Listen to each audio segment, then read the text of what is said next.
در مایکروسافت اکسس دیتابیس ها معمولا از 4 نوع آبجکت تشکیل گردیدند که عبارتند از تیبل، فارم، کیوری و رپورت می باشند.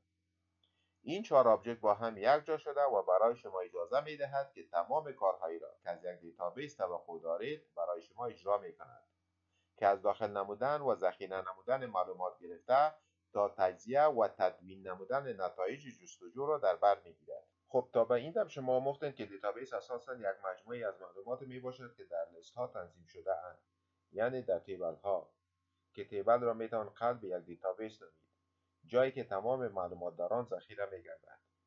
تمامی معلومات داخل شده در کالم ها و روها دیده می شوند. اما در اکسس کالم را به نام فیلد و رو را به نام ریکارد یاد می کنند. با این معنا که ریکارد متشکل از چندین فیلد می شود.